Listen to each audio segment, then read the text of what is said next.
Hi. Thanks for coming on the eve of the Youth Art Expo 2025, Architecture and Imagination. The Youth Art Expo is one of the most cherished programs here at the museum and is a cornerstone of our history. It's a celebration of creativity, community, resourcefulness, and the incredible connections that we all make across the Roaring Fork Valley and beyond. This year's theme, Architecture and Imagination, is really going to spark a joyful response, I think, in anyone who comes into the galleries. And this evening, we're honored to be joined by two extraordinary artists and thinkers, Madelon Vriesendorp and Maya Bird-Murphy, in conversation with our very own Teresa Booth-Brown, Director of Education and Community Programs, and Sabrina Pearsall, Assistant Director of Education. From the very beginning, Madelon and Maya have been amazing collaborators, and their insight and creativity have shaped this project in countless ways. We're so grateful for your generosity and vision. Thank you both. Maya Bird-Murphy is a designer, educator, and the founder and executive director of Mobile Makers, an award-winning nonprofit organization bringing design and skill-building workshops to underrepresented communities. Maya hopes to make her mark by helping make the world a more equitable place to live. Maya is joined tonight by two of her collaborators, Carly Honroth and Annalena Fisher, who have done amazing work in bringing the show to life as well. So we look forward to celebrating them throughout the weekend as well. Madelon Vriesendorp is a Dutch artist who has exhibited worldwide across numerous institutions. A founding member of the Office for Metropolitan Architecture, OMA, her graphics and anthropomorphic architectural paintings provided important visual context to OMA in its early years, and her drawings and illustrations have been significantly influential for generations of architects ever since. Mainly based in London, Madelon has worked across a wide range of media on the expanded field of architecture, including costumes, built objects, paintings, murals, exhibition design, illustrations, and short stories. Teresa Booth-Brown is a collage-focused artist and is the director of education for the museum. She creates and shows work that explores unusual possibilities in materials and teaches similar strategies for finding the possibility in any creative situation. She brings a specialized experience of being a trained pattern maker and clothing designer, as you can see here, master gardener, beekeeper, and pastry chef to all of her work. Last but not least, Sabrina Pearsall is an exhibiting artist and the Assistant Director of Education at the Aspen Art Museum. Sabrina views educational frameworks as extensions of her painting practice and embraces intuitive creativity in both. Sabrina earned her MFA from University of California, San Diego in 2023, where she also designed and taught university-level art courses. None of this would be possible without the generous support of our community. So please join me in thanking Alan and Kelly Questrom and the Questrom Education Fund, Edith and Moti Furter from the Fincy Furter Fund for Education, the Lori M. Tisch Illumination Fund, Andrea and James Gordon, Peter Brandt, Rita and Jeffrey Adler Family Foundation, Lefkowski Family Foundation, all members of the Arts Education Circle, Melva Buxbaum, Mary and Patrick Scanlon Education Workshop Fund. And just before I hand it over to Sabrina, I just want to thank the incredible people who have made this show happen. Giles Round, an artist and designer, responsible for developing the visual identity of the show amongst many other really beautiful moments in the exhibition. Kevin Haney, Connor Syed, Christine Navin, Kathy Marquez, School Youth and Family Programs Manager, Michael Robb, Education Coordinator, and of course our Director, the wonderful Nicola Lees. So I will now hand it over to Sabrina. Yay. Thank you, Daniel. And we can loop now, Derek, thanks. Well, thank you all so much for being here. It is a true privilege to be sitting with three very accomplished women and artists who I've had the chance to collaborate with well over a year as we've developed the Youth Art Expo into the exhibition that you will all hopefully see tomorrow in its unveiling. We have been working, Madelon in the Netherlands and Maya in Chicago, Teresa and myself here. And so to be able to have a conversation in physical space around this work that we've been doing together feels really special and exciting. So thank you all for being here for that. I will be asking some questions to our group and also adding my own thoughts when it feels salient and relevant. But I'd really like to begin with Teresa in hopefully, let me just begin again. I'm a little nervous. I've never really moderated before, but I'm really excited to do it. So thank you for your patience. I would like to begin with Teresa, and I'd like to ask if you could please describe the intention behind the Youth Art Expo initiative and perhaps add a little bit of its historical background as well. Okay, I think I'll start with the background. So for many years, the museum had a show called Valley Kids. And when Nicola arrived on the scene, she started a new version of this regular show for youth in the Valley and renamed it Youth Art Expo. So starting in 2021, we had a new old program where we invited children in the community K through 12 to participate in a show. Then in 2023, we did the next iteration. We went from having 450 kids to having 1,000 kids to this year having 1,783, I think is our current number. And it's really grown in those few short iterations that I've been involved in, this one and then the past two, where we have gone from it just being really an exhibition of children's artwork to it being a year-long initiative where we're providing lesson plans and we're making instructional videos and we're really developing advanced ideas about art making, and we're working with these amazing collaborator artists, I guess is what was the other part of your question? You've answered it, but I am also wondering what the inspiration is behind this year's theme, Yes. which is architecture and imagination. Yes, the inspiration for this. So often in the education team, we start by working backwards, where we want to end up, and then we work towards the beginning. How do we get there? So we started by thinking what would be really engaging for kids, what would be exciting, and it came to mind early on just the kinds of things that kids are already engaged in. So making doll houses, making little environments for action figures, those kind of things. And then it really just grew as we started talking to our collaborators. So we started with that idea and then we moved forward, initiated with these two, and got to where we are today. Awesome. Thank you so much. Now, I would like to, maybe I'll start with you, Maya. Could you please speak about your background, your own practice, and what role you're playing in this year's Youth Art Expo? Yeah. Hello, is this working? Can we closer? Hello, oh, there we go. Hi, everybody. I'm Maya Bird Murphy. I am from Chicago. I can give you a little bit of background about where I come from. I've always been around Chicago, and I won't talk too much about Oak Park yet, because that's your next question.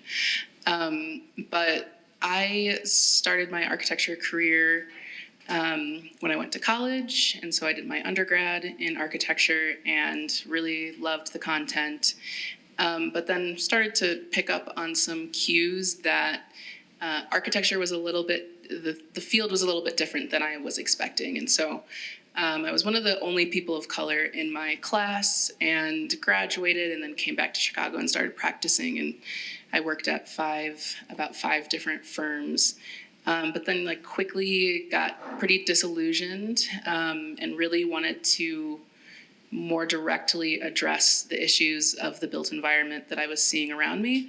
And in Chicago specifically, that is mostly on the south and west sides, where there's a lot of disinvestment, where there hasn't really been any building for over 50 years, essentially since Martin Luther King was murdered, and so there were riots, and then things burned down, and then they were literally just never built again. And so in Chicago, if you've been on the south or west sides, you can very easily see the empty lots. Things are just not being built back still to this day. And so I really wanted to do something about that because I knew that it was an architectural problem.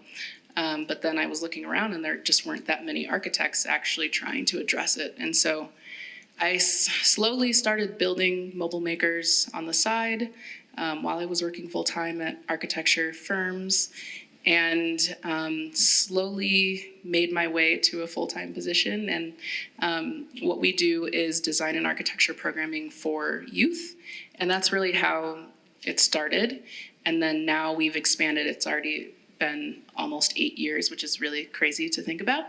But we now do community engagement. Sometimes we get to bring conceptual student projects into the real world and actually start to change the built environment.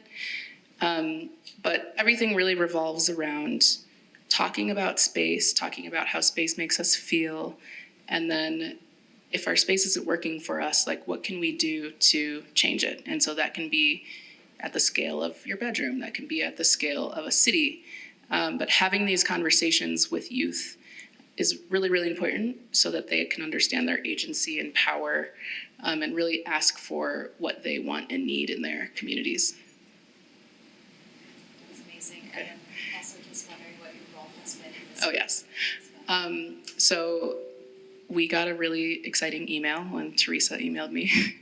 And I think that it kind of felt like serendipity because I was doing a talk about our involvement in the Chicago Architecture Biennial. And then you just happened to be at that virtual talk. And then you emailed me, I think, almost immediately. And so we are helping with a lot of different parts of the expo this year. We helped with the curriculum development for some of the projects that were sent to the students and to the schools.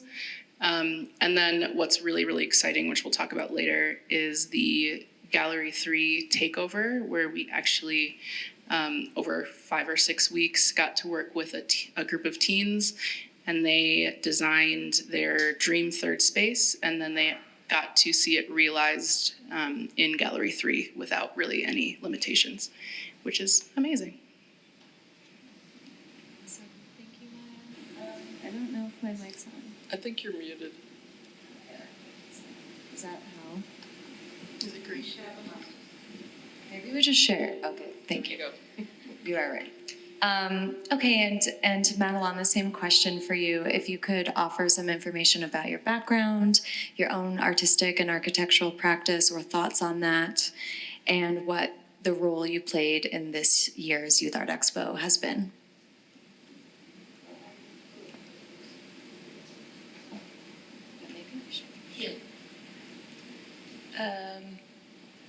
I first wanted to warn you that it's way past my bedtime, so when I'm a bit slow and I cannot find the words, you have to excuse me. But I'm from Holland, and I'm from a funny family that is full of artists and writers and poets, and my mother's side and my father's side, a very good normal family with doctors, and so we had always a little bit of a tension of the different backgrounds.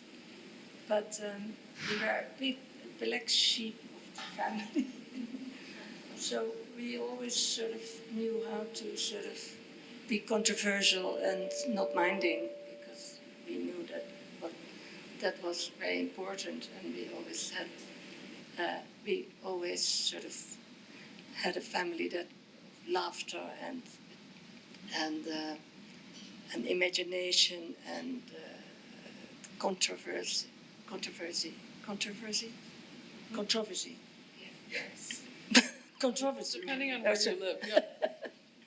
Anyway, and so then I went to art school, and of course I was in the 60s when all the students were rebelling, and we were dancing on the tables, and And we thought the education was ridiculously old-fashioned. We had to have a bowl of potatoes. And what we did, and they said, you have to draw this, and if you read it within 20 minutes, it's unseen, no good. So we drew it in 2 seconds, and then we peeled the potatoes. And then the teacher went out and very angry, but he wanted to be popular, so he didn't say anything. Maybe you were a performance artist. Yeah, we were doing performance.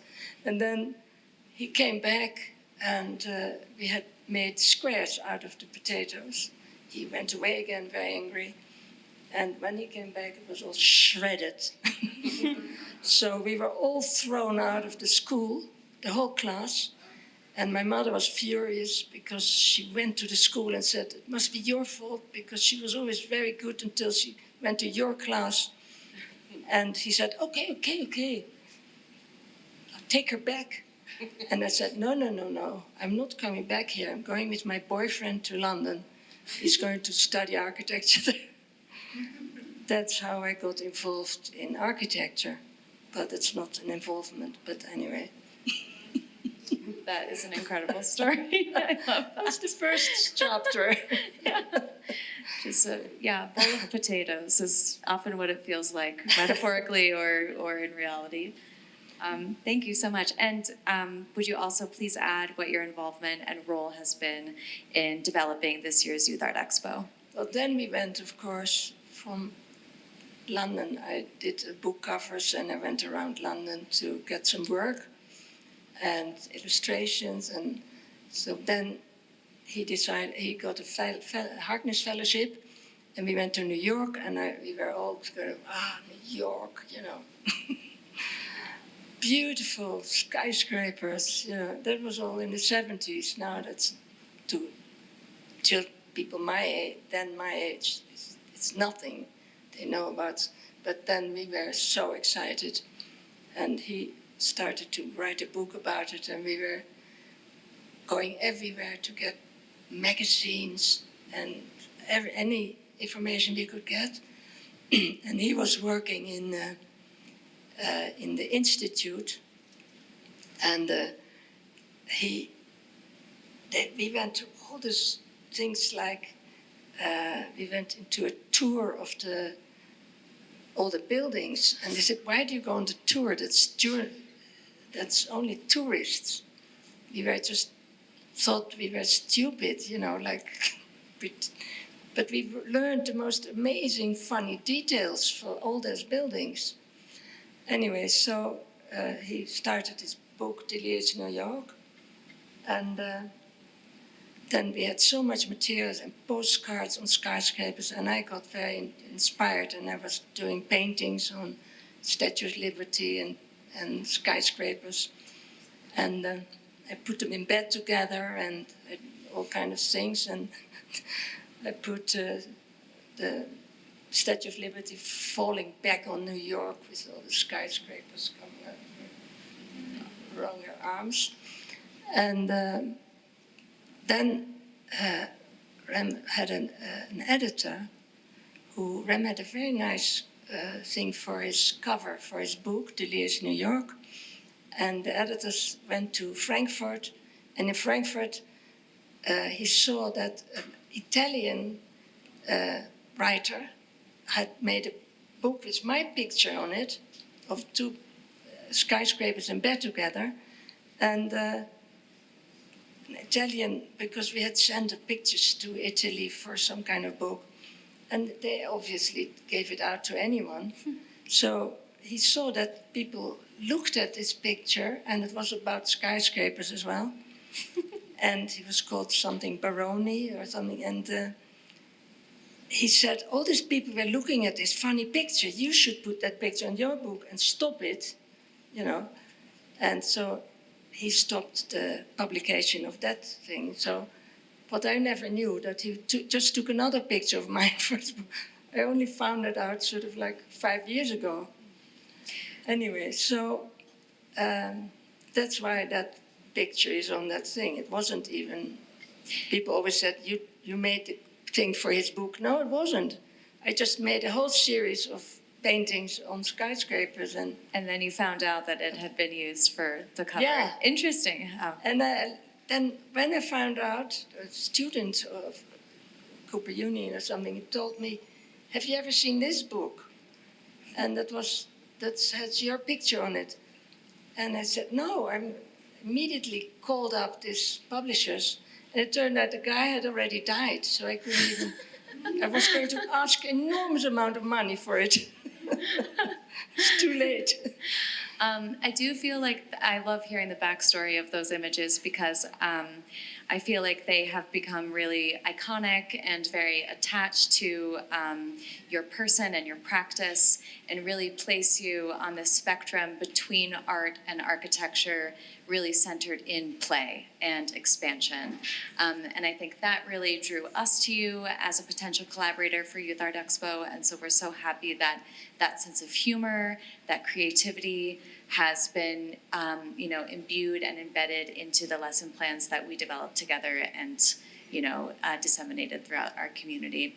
So But fun I have to this hear. stupid disease that I don't do anything that doesn't make me laugh. I think that is the best. I think that is whatever. So I opposite still of- do that, And I do this stupid thing now. If it makes you laugh, it makes you think.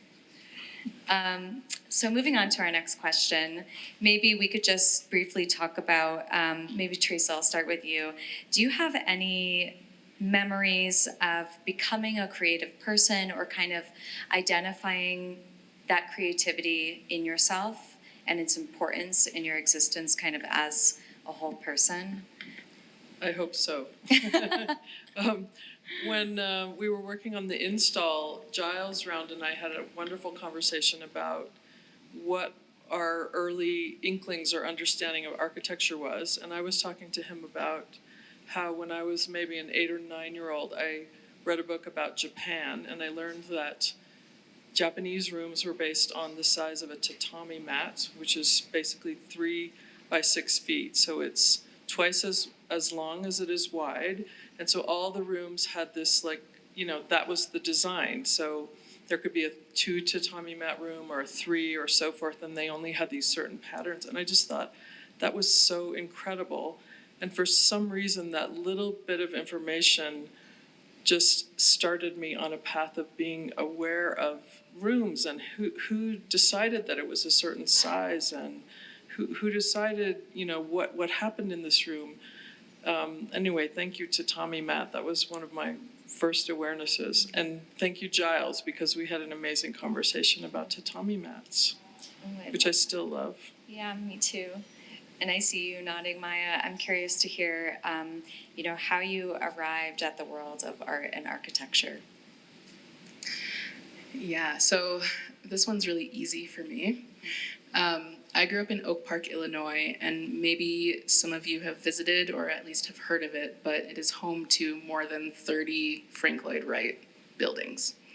And so I had a very odd upbringing of just constantly hearing about, seeing, learning about architecture. And so I like to say that I acquired architecture because I didn't need to do anything special to find it or to kind of figure out that that was something that I could do with my life. And I didn't really connect that I wanted to be an architect until I did a high school camp. I think I was a junior, and I did like a 2-week sleepaway architecture camp, and that was where I just completely fell in love with making with my hands and thinking about rooms.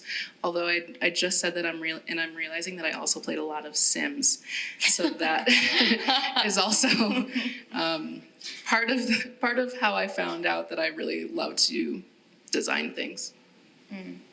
Awesome, thank you. And Madelon, I'm curious if you have any early architecture memories, but I'm also really curious to know, what has kept you in this field and, continue to resonate with you and inspire the development of your practice over time? Well, I fell in love with some architects, and one of them is Lina Bobardi. And we went to Brazil, and I thought, God, this woman, she's, so amazing. Details about anything. She went to set. She did she was married to Pietro Bardi, and he made her do a museum. Luckily, she was married to this guy because women didn't get a chance much in the architecture field at that time. So she made this amazing building that was red trusses with a box hanging, holding up a box, and this amazing top floor with paintings hanging in the air, basically. They were standing on thin sticks on a base of concrete. And so you could see people standing in front of the painting, and then this painting, big face, had this person's body. Was an amazing experience. But when I got there, they had already spoiled that whole room. And we started to go to Sesk and saw that she was doing, she wanted everything there. So she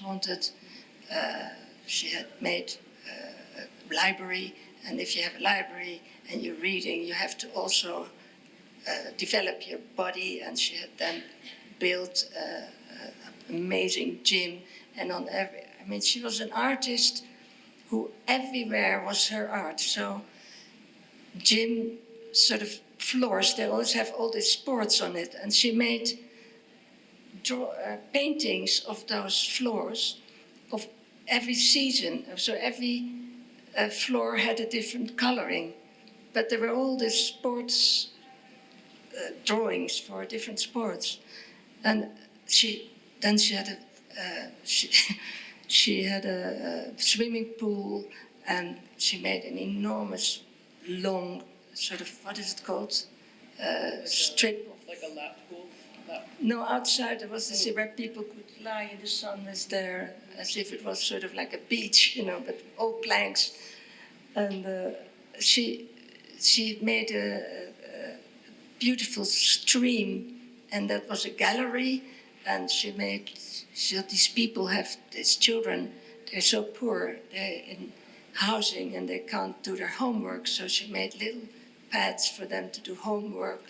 And she thought of everything and make workshops for people to make books and to make carpets so every time she worked on that building for 10 years, and she came every time, and I'm sure the people in the end thought, oh God, there she is again, she wants something else. They called her Mama Lina, because she was such a sort of mother of everybody. And there was one point, she was also very much into theater and stage. She built also a big stage in another officina, it was called, a big theater. And at one point, there was a worker who didn't want to come anymore because he said there's some bad spirit there. So she immediately took the opportunity to make a robe very long and to get a guy to dress up as a priest, and she made a stage and said, we're going to expel that spirit, yeah? And then all those workers came and they expelled it in her way. And the next day he came again and worked. It was all done. That's amazing. Such an amazing kind of way of working as an architect, that you're there all the time. There was also, she said to one of the carpenters, you must make a chicken and you have to sculpt a thing. And he said, I can't do that. He said, yes, you can. Go home and try. And he made a beautiful chicken and some fruit and some vegetables in a little box next to the restaurant. So I love what I'm hearing about the kind of unexpected spatial interventions, a sense of humor, kind of a larger than life expansion on what we expect sculpture and architecture and art to be. So that's really cool to hear. And I loved when we got to see some of that reference you shared with us while we were developing this work. So that was really, really cool to see. In the same vein, I feel like the way that you're describing that particular museum, I'm starting to notice some of those visual motifs in our own exhibition. And so I'm wondering, Teresa, maybe I'll start with you. If there's anything that you see in the Youth Art Expo exhibition that felt really surprising or exciting at any scale, you know, larger or more granular, but would love to hear your thoughts on what felt really surprising. I mean, the whole thing is surprising. I think for me, just looking at the decisions that the young people made. So, you know, oh, this little toothpaste cap is going to make the most amazing lampshade, or I'm going to make a bed out of a sponge, or, you know, these buttons can be turned into plates. I think just that sort of idea of repurposing, finding commonalities in form, you know, which can be amazing at different scales, has been a really fun thing. So I think seeing that creativity has been, I mean, there's millions of examples of it downstairs, and I hope you'll find some of your own astonishing. I completely agree. I think what is so exciting about this show is just the experience of discovery that each viewer can have. Just the longer one takes to immerse themselves in these tiny environments, the more they see and are delighted by. There's so much of that kind of special care in decision making that the students have made that provides this really unexpected, incredible depth of experience for the viewer as well. So it's really like something for everyone. And so much humor. So much humor. So much humor. Every time I look at something, I laugh. So I feel like we're all on the same page about that. And that's why we have Madelon here. I want to dive into really the special Gallery 3 takeover that we've been working on with Maya Bird Murphy and Mobile Makers. Would you, Maya, and Anna-Lena, and Carly, if you want to talk about the kind of research and design process that has gone into that and what that project is, and also the intention behind the third space as a prompt. Yeah, so I'll share some high-level details and then I'll pass it to you two. But we really started this not knowing where it would end up at all. But we knew that we were going to produce 4 different, like, step-by-step project videos that people could watch and then kind of create their own project. And then we knew that we were also going to be meeting with a group of teenagers to work with them to do, we call this a youth-led design build project. And so that means that the kids get to design something, but then they actually get to see it fabricated. I'm going to pass it to, are you going first, Carly? Okay, Anna-Lena. Hi, I'm Anna-Lena. I'm a designer and program facilitator at Mobile Makers. Carly and I originally were doing a lot of the research for the beginning of this project and working with Maya, and we're very focused on figuring out what the different neighborhoods and communities in the area wanted and would be interested in collaborating on us with. So a lot of the preliminary research was just kind of getting to know somewhere that we were pretty unfamiliar with. And that led us to creating a series of prompts for artistic projects like the home models and the third spaces and the adaptive reuse project, where the primary focus was to create a set of guidelines that the kids could take and run with and let their creativity dictate the final outcome while retaining kind of a shared purpose and theme. And I'm going to pass it to Carly. Yeah, and I'm going to talk a little bit about just the third space project that the teens created and just the importance of it. I think something that it really solidified for me, and all the programs we do at Mobile Makers really solidify for me, is how important it is to give youth and teens agency in their worlds and to ask them questions about their experiences and actually listen. And they always get really excited when they're able to talk about, the places they go every day, their experiences, what they do at school, what they do with their friends.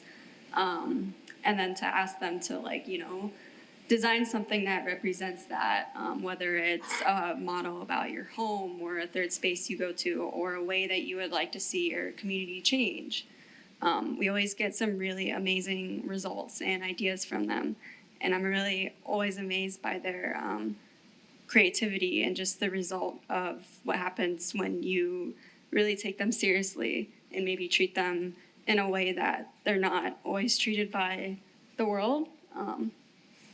And yeah, they just get super excited. So it's really great to also see that in Gallery 3 with the design that the teens created.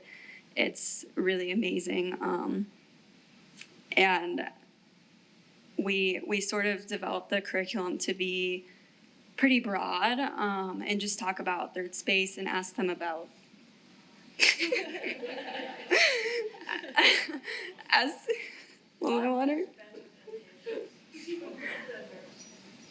but ask them about their experiences with third spaces in their community or lack thereof. And on the first day of the program, Maya and I came to visit and joined and kind of kicked off the program with Sabrina. And they were really shy at first. And a turning point that day was when we sort of asked them, like, where do you go? And then we showed them a picture of a little kid playing like games at a Walmart. And they immediately related to that. And they were like, yeah, that's really the only place we have to go to hang out.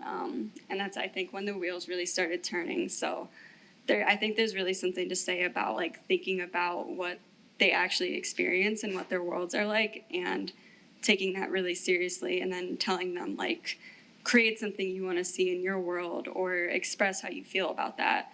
And we got a really cool concept from them in Gallery 3 that is really more about expressing the challenge that they face in finding third spaces. So it's really amazing.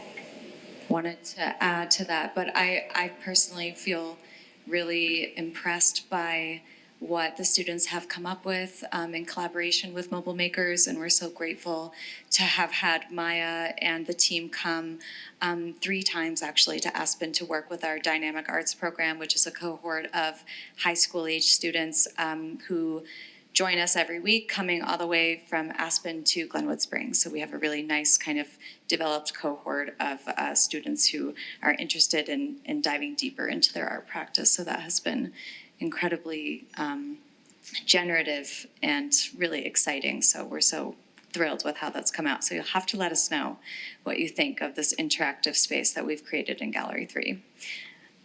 There's Evelyn and Kevin at our first session, I think. Speaking of collaboration, it would be great, Madelon, to hear about the practice that you share with your daughter, Charlie Koolhaas, in collaboration. What does that mean for you both? Do you enjoy working together? What does the creative practice look like for you as a team? Well, my daughter was always into making photographs of everything. And when I had my first solo exhibition in the architecture school, she made a lot of pictures of my rooms at home, which is full of, I always call it rubbish, but things I collected and made. And she hung this, and she had made curtains and wallpaper of all this stuff. And it became incredibly full of, and funny. So that was our first collaboration. So then we got, people asked us, we did a room for thought in Lausanne. And then, so we started to, then she started to put her own, she was already living in Guangzhou and she had lived in several places. So she recorded a lot of all those cities. And so she had a city and I had a room with my cardboard objects. And I had also made, with an architect, I made a chess set. And so we filled the whole room with objects. And it was real fun to work with her. So we laughed a lot. And so that's how we kept on working together. And yeah, that's...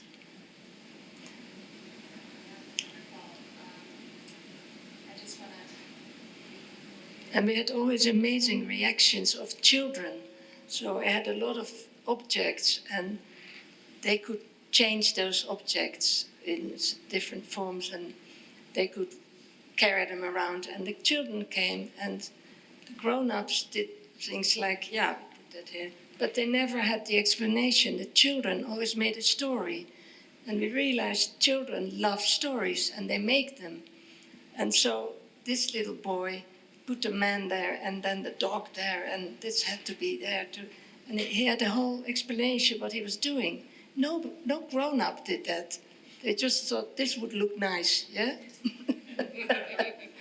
It was so inspiring, the children who played with all the things.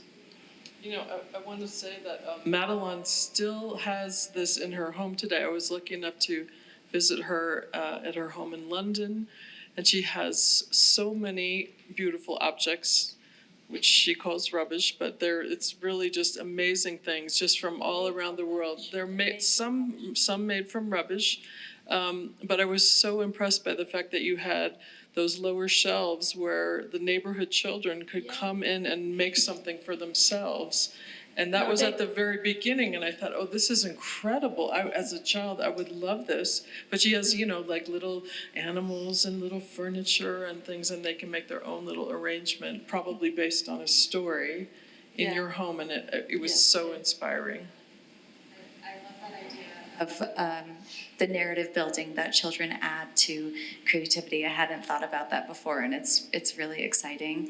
And speaking of kind of like, you know, expansion and possibility, I wanted to give you the chance, Teresa, to talk about that as a main component of your teaching and artistic practice, about what possibility can mean, especially in a context like this, like Youth Art Expo. So we invented a game that we sent out with all the instructions, with all the lesson plans and the videos and all those things, and it's called What Could This Be? What can it be? What can it be? What can it be? So we encourage the teachers to pick up an object. You know, it could be an empty box, it could be a spool of thread, it could be you know, some packing material, but to really get the kids thinking, you know, could this packing material be part of an animal? Could it be part of an interior? Could it be a new machine? You know, all these kind of things. I got to play this with some students in Rifle, and it was really fun. They were just so creative, you know, like a toilet paper tube. It's like, it's a telescope. It's a listening device. It's a flute. It's, you know, it's a long, skinny dog. I mean, they can do that all day. Kids are so good at that. And I love that. Actually, for all of us, like, what is the possibility in any situation? Anyway, it's a big part of how we approach our practice in education. What is the possibility of this lesson, this opportunity between people, this conversation? But we really focused on that for the kids quite a bit, and it was really rewarding. And I think that when you see the results downstairs, you will see how they really took that and ran with it. Absolutely. Yeah, completely agree. Thank you so much. And, you know, speaking of, I just want to comment on how the show that we've installed really builds upon, questions, and transforms what we know to be traditional structures around the exhibition of architecture or display of architecture. So I'm wondering, Maya, what are your thoughts on the current conditions of exhibition of architecture, and how do you feel like the Youth Art Expo is opening doors and possibilities in that way? Yeah, so this is we're getting into the harder questions. So I generally have a pretty complex relationship with architecture. I think that usually when we think of architecture being exhibited, you know, we think of the Venice Biennale, we think of starchitects, we think of folks who have, by someone, have been granted this, like, entry into this world where they are allowed to show their work and where their work is really respected. And I think that really at the beginning, when I was starting Mobile Makers, I really was trying to understand why architecture was so elitist and why there were so many gatekeepers. And so what I think this show does is it allows other people to engage in architecture without going through all of the steps that it takes to become an architect. And that's also what Mobile Makers is too. And I think, you know, when people surface level see Mobile Makers, it's very easy to be like, oh, cute, kids, youth workshops, great. But I think the point here is that when we invite young people and people from different backgrounds, communities, into architectural discourse, we just generate so many new ideas and things that have not been heard for many, many years. And we also start to understand what are the actual wants and needs of people who are experiencing architecture. And Mobile Makers really is trying to start at the ground level with youth workshops, but you know, what is that next step up? Maybe that's community engagement. So as an example, we are hopefully starting a project soon in Chicago on the west side. It's this big empty lot that's just been sitting there. It used to be a grocery store, and this is also a community that just does not have grocery stores or like places to get fresh food.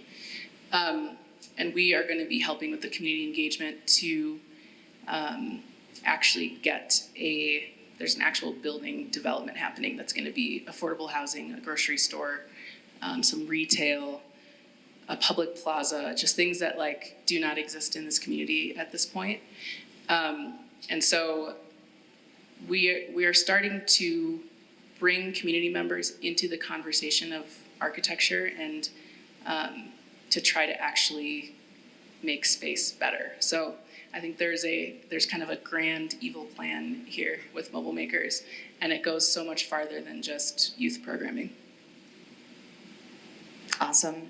Yeah, that's really exciting and makes a lot of sense to start at a really granular scale and make sure that architecture as a concept is at first introduced, so then the conversations can continue to expand. That's great, thank you. Madelon, what do you think this show does for, you know, commenting or challenging traditional structures around exhibiting architecture? Well, I'm mostly excited about the children pointing out their own thing. They say, look, Mom, that's mine. Everybody is involved and everybody is, their heart is so into it. And you can see that in the smallest children, always the bed is a very important thing. And then the room is a very important thing when they get older. And then the outside, the house is an important thing. So you can see that the older they get, the more they know about the outside and how it is to look at an architect and at a building. And sports, some kids did a whole sports ground, and a lot of them did sports grounds.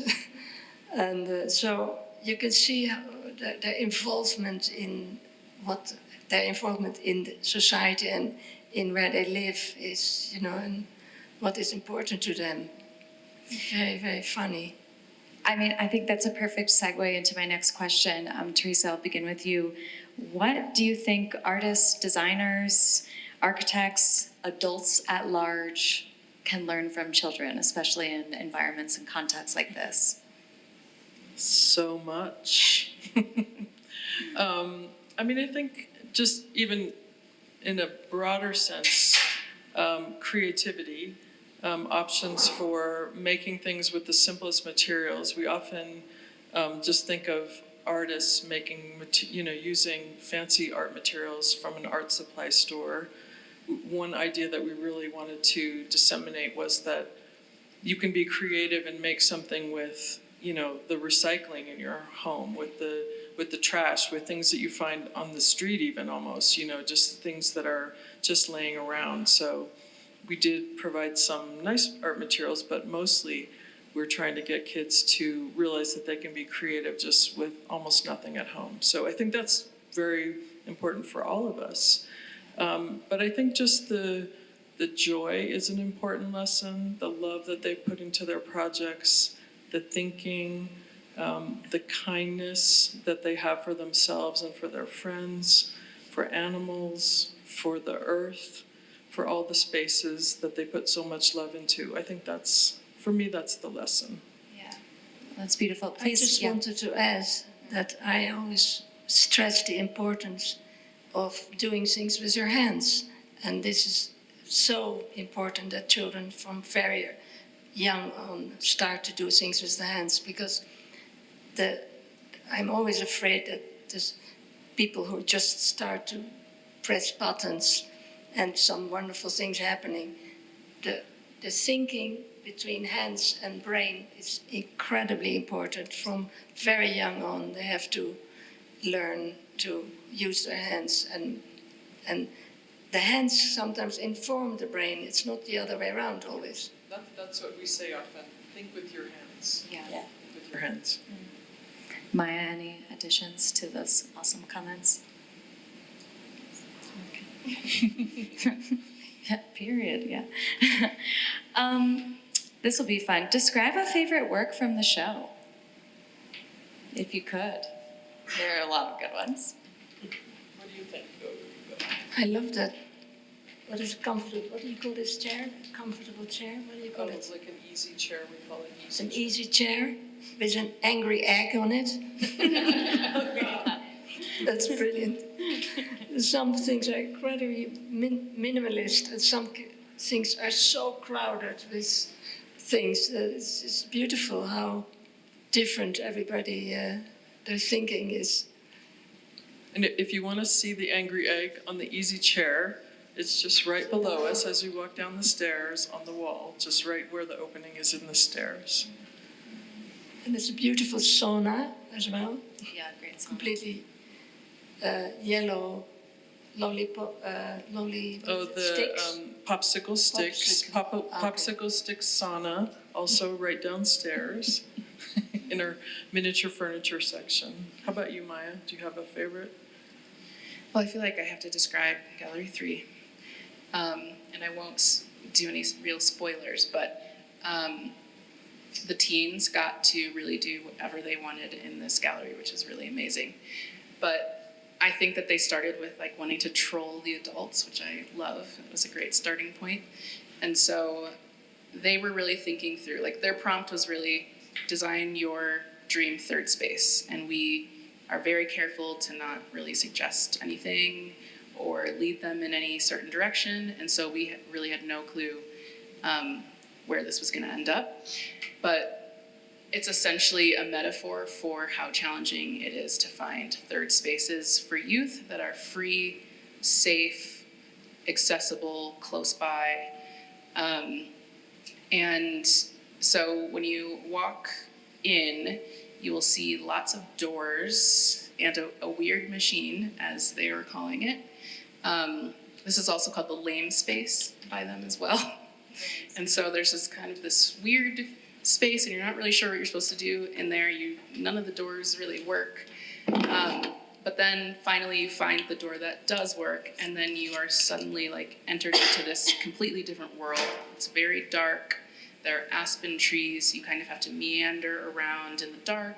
But then like in the far corner, you see this thing that's glowing, and you kind of are guided to the back of the space to this kind of fort. We've been calling it the fort, but it kind of looks like a yurt.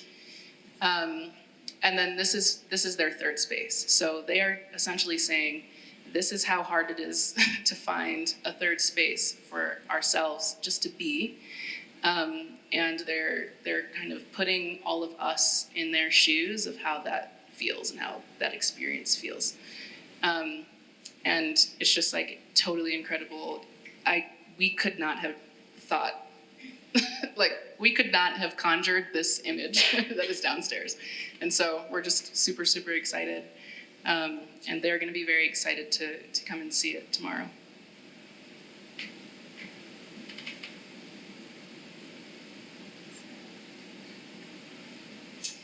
It's truly pretty amazing. Of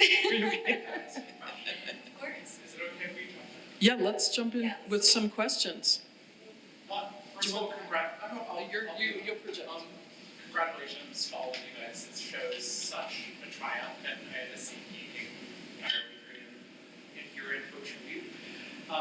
But the title of the prompt is Architecture and Imagination. And one of the things, as I kind of learned more about architecture growing up, was the relationship between things that get built and things that always exist as an idea or drawing, or things that never get built. And I'm wondering if you guys could maybe speak a little bit about the relationship between those two things, between these really detailed visions of the world that exist only in theory alongside these built environments. And I wonder if that kind of found its way into the lesson plans for the kids, or in how we were teaching young people about architecture. So one thing that we work with the kids a lot with is that these are actualized projects. So they are, there's a lot of ideas floating around there, but they have created the projects, albeit at a very small scale. So, I work with a lot of different artists, and sometimes they show me like notebooks full of all kinds of crazy ideas. And I always say, like, well, just make some of it, however that is, whether it's tiny, it's online, whatever. And I feel like the kids have learned through making these buildings, even if they're made out of a shoebox, even if the door is this big, they are actualized. But I'm not really answering your question directly, but I feel like they're realized. What do you think? Children have no sense of scale. It's a beautiful thing. Yeah, the big thing and the small thing is just the same thing to them. I remember my brother went with his train to the train track, and he was super surprised that it didn't fit. It's such a perfect example. And my son always was sort of lying on the floor with his car, and he was in that car. I mean, it was just the same size as the little car. I mean, children. And I think Playing with scale is very important in architecture as well. And we've definitely done that in the show. Yeah. So I think just notice as you're walking through, there's a lot of opportunities to look high, look low, look underneath, look inside of things, with the view of a child, with the curiosity of a child. And I would also argue that the built work sometimes doesn't matter as much as the imagination and the design. I think we're at a point especially in the US, where we have enough buildings. And so how do we reimagine buildings that are not being used well? Or, how do we put effort into places that need more work? I think that the imagination is the part that can really completely change your life. And so it's like, if you've designed even one of these tiny things that has set this thing in motion, where you're like, oh, like, what else can I change? What else can I make better? And that changes your mindset. Like, we're talking a lot about like the belief mindset of like, now you believe that you can do anything. And that's literally just the imagination. And it doesn't matter if the thing is ever built. Would you say that is what you believe the future of architecture could be for younger generations? I think the future of architecture is hard. And I think that our field is in a really interesting place where I would say 95% of the architecture being made is for people who have some kind of wealth. And so architecture is not serving most just regular people. Of course, someone might come into this building and then they're now experiencing architecture, but there are so many, even this building could be, even good architecture sometimes is a barrier where if you have never been in a building that is so beautiful, you might be scared to step in. And so I think, what was even your question? Because I just started. Well, where do we posit that the future of architecture could go? Yeah, so I'll say what I hope. Right now, I'm feeling a little bit, what is the word? I'm kind of a skeptic about the field, and I'm a little bit nervous about where we're heading. But I would say, in my mind, the ideal is not focusing so much on the architecture and focusing more on the people who are using the space, which is still a huge issue. I hope that we continue to see these projects done collectively and really like involving as many people as possible in the design process. And so, you know, sometimes buildings just get built and then people just have to deal with that. And so how do we bring more people in during the design phases? And I hope that the field starts to think more broadly about what architecture is, who can be a designer, and then starts to think more about people over profit, because that is why we have so much architecture that is not necessarily conducive to its environment or its context or the people who are using it. And architecture can be so much more than just the beautiful building. It's really everything that it touches. Thank you. Any other comments on architecture? I just wanted to add that we had so many wonderful young people that we work with comment on the fact that they had no idea that buildings were created by anyone, that they existed, so that the built environment, they had no awareness that someone designed these things and made decisions about it. And there was so much excitement in their classrooms, seeing that they could make their own decisions about the spaces that they were working on, or they were thinking about, oh, I'm going to rearrange the furniture in my bedroom because I think it would help me feel better if I could look out the window or something like that. I mean, I think that's an incredible leap that we saw. Or I'm going to make this house for my cat because he's kind of a nuisance, and I think it's because he's bored. And that was pretty exceptional to see. So maybe there's hope. I see a lot of hope in galleries 1, 2, and 3 in the Youth Art Expo. So thank you all so much for this conversation, and thank you all for attending. I do want to open it up if there are any other questions, but if not, here's to an exceptional iteration of Youth Art Expo.